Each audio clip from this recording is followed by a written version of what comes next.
नमस्कार दोस्तों, आज कुछ नए टॉपिक मैं लेकर आया हूं जो कि ज्यादा प्रोनाउंस नहीं है केमिस्ट्री में, जैसे कि capping decapping rule, SD5 hybridization, sp3d3f hybridization और ऐसे बहुत सारे मॉलिक्यूल्स जिसके स्ट्रक्चर थोड़े अलग होते हैं, जैसे कि square prismatic, tricapped, trigonal prismatic, monocapped prismatic, ऐसे क्यूबिक स्ट्रक्चर, ऐसे कंपाउंड्स में लेकर आप लोगों के लिए आया हूं। वीडियो में बने रहिए, देखिए कैपिंग डीकैपिंग रूल। तो अपन देखेंगे कैपिंग डीकैपिंग रूल।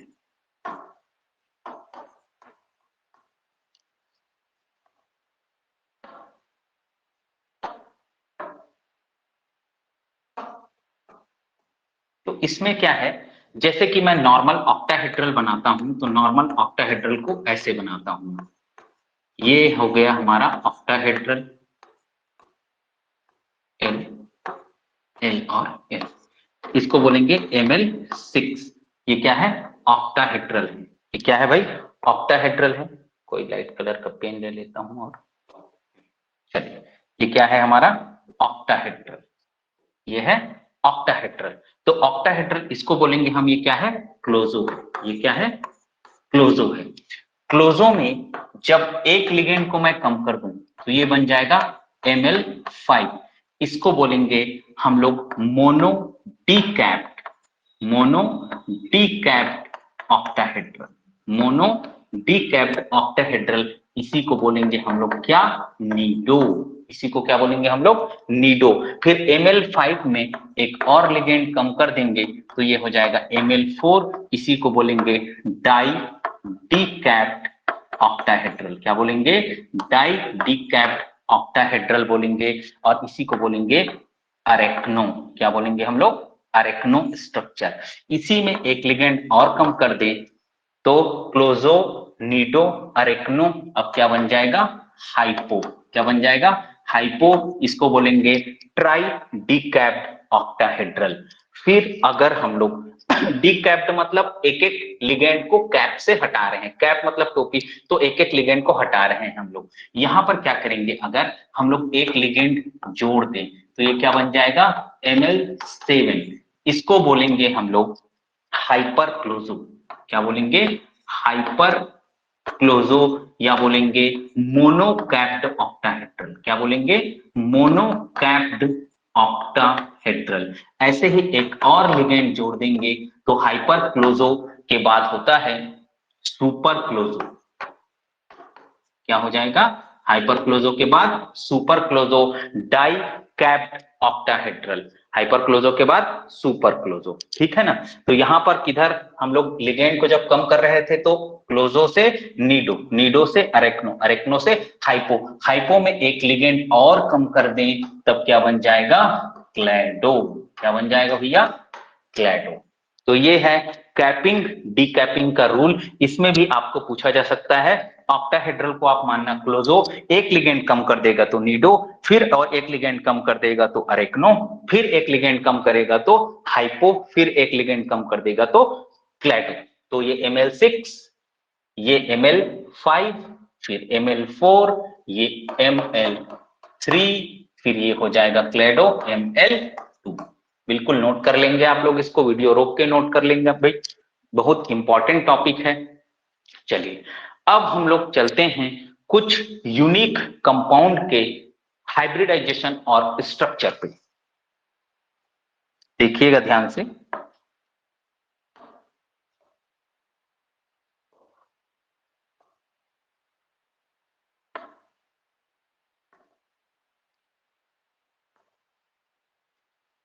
चलिए, तो जो मैं कंपाउंड ले रहा हूं पहले, वो है TAF6, TAF6 -4, इस पे हाइब्रिडाइजेशन होता है SD5। क्या होता है हाइब्रिडाइजेशन? SD5। और इसका स्ट्रक्चर होता है ट्राइगोनल, ट्राइगोनल प्रिज्मेटिक। क्या होता है? ट्राइगोनल प्रिज्मेटिक इसका स्ट्रक्चर होता है। तो ट्राइगोनल प्रिज्मेटिक बना लेते हैं भैया।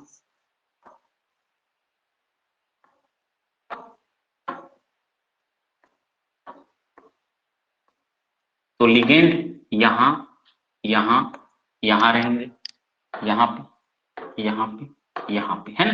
और मेटल कहाँ रहेगा, बीचों बीच रहेगा, ऐसे मेटल बीचों बीच रहेगा, इनसे बॉन्ड बनाया रहेगा। ये है ट्राइगोनल प्रिज्मेटिक स्ट्रक्चर TaF6 4- ऐसा ही स्ट्रक्चर होता है WMe6। WMe6 इसमें भी हाइब्रिडाइजेशन SD5 होता है, स्ट्रक्चर होता है ट्राइगोनल प्रिज्मेटिक। अब आते हैं हम लोग अगले स्ट्रक्चर पे,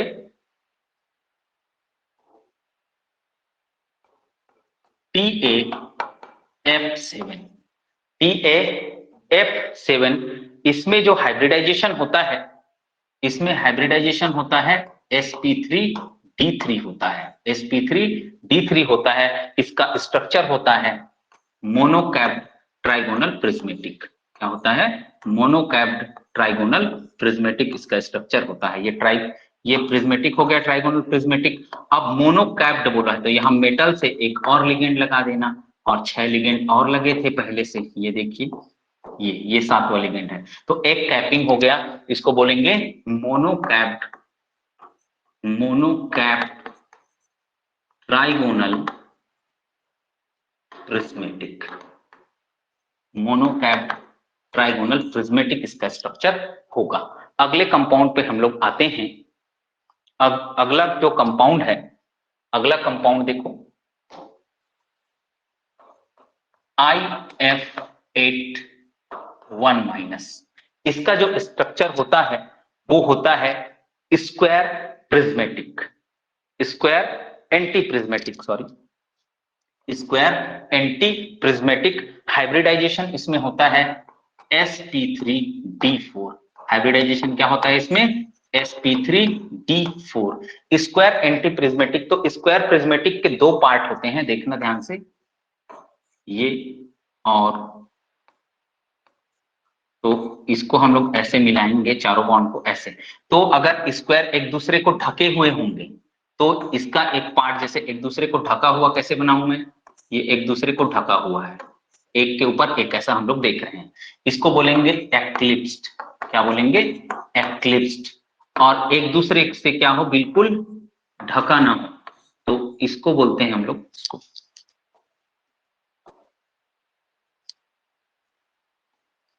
स्टैगर्ड में बनाता हूं, देखना ध्यान से। ये है स्टैगर्ड, ये क्या है, स्टैगर्ड।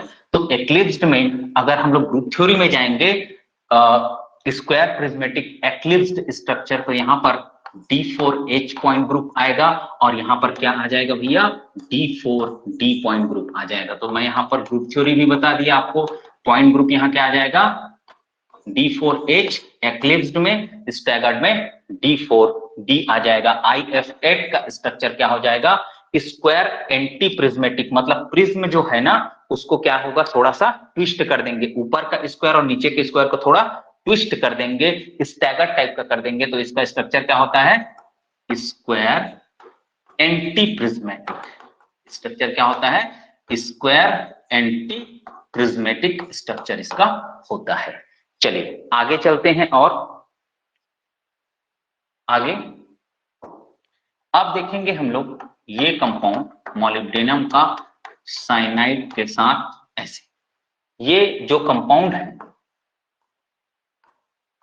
यहां पर जो हाइब्रिडाइजेशन होता है, हाइब्रिडाइजेशन होता है यहां पर sp3d3f हाइब्रिडाइजेशन। हाइब्रिडाइजेशन क्या होता है, sp3d3f हाइब्रिडाइजेशन होता है। इसका जो स्ट्रक्चर होता है वो क्या होता है, क्यूबिक होता है। स्ट्रक्चर क्या होता है इसका, क्यूबिक होता है। ये सब पूछे जा सकते हैं भाई, नए कंपाउंड्स हैं ये, है ना, अभी तक एक्सप्लोर नहीं हुए हैं, बिल्कुल पूछा जा सकता है इसको। तो आप लोग जरूर इसको पढ़ना।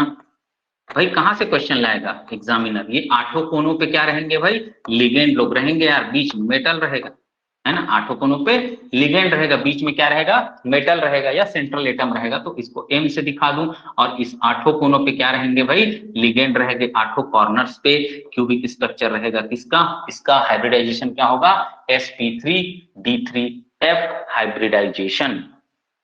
चलिए अब देखते हैं एक और कंपाउंड जो कि आया हुआ है ReH9-3, ये कंपाउंड आया था CSIR नेट 2016 में, है ना, CSIR नेट 2016 दिसंबर में आया था, ये सी पार्ट में, दिसंबर सी पार्ट मतलब भैया 4 नंबर में आया था यार, इसका स्ट्रक्चर पूछ लिया था, है ना, मैं पढ़ा था, मैं बना के आया था भाई 4 नंबर का क्वेश्चन। इसका स्ट्रक्चर होता है ट्राइकैप्ड ट्राइगोनल प्रिज्मेटिक, इसका स्ट्रक्चर ट्राइकैप्ड ट्राइगोनल प्रिज्मेटिक, हाइब्रिडाइजेशन होता है sp3d5 हाइब्रिडाइजेशन, इसका हाइब्रिडाइजेशन होता है sp3d5। ठीक, तो इसका स्ट्रक्चर बनाता हूं मैं, देखना,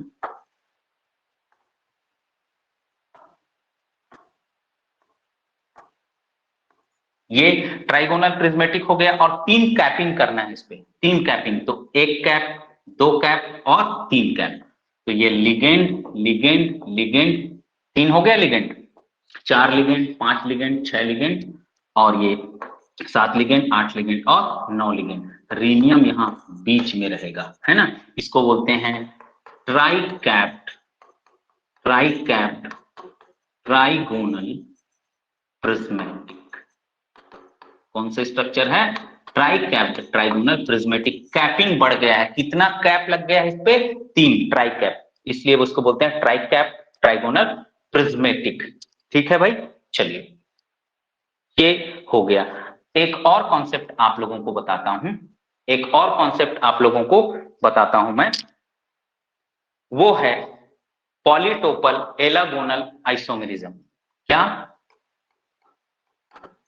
पॉलीटोपल एलागोनल आइसोमेरिज्म, तो कुछ स्पेसिफिक कंपाउंड्स हैं वो देते हैं इसको पॉलीटोपल, उसकी टॉपोसिटी अलग अलग होती है, पॉलीटोपल एलागोनल आइसोमेरिज्म, तो वो जो कंपाउंड है इसको देता है वो कौन है भाई, NiBr2 और ट्राइइथाइल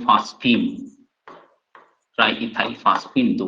तो ये कंपाउंड क्या होता है, एक बार टेट्राहेड्रल स्ट्रक्चर में रहता है ऐसे, Br और PET3P, ये है टेट्राहेड्रल स्ट्रक्चर में, ये कन्वर्ट होता है स्क्वायर प्लेनर में, इसमें कन्वर्ट होते रहता है, ये स्क्वायर प्लेनर में ये कन्वर्ट होते रहता है, तो ये Br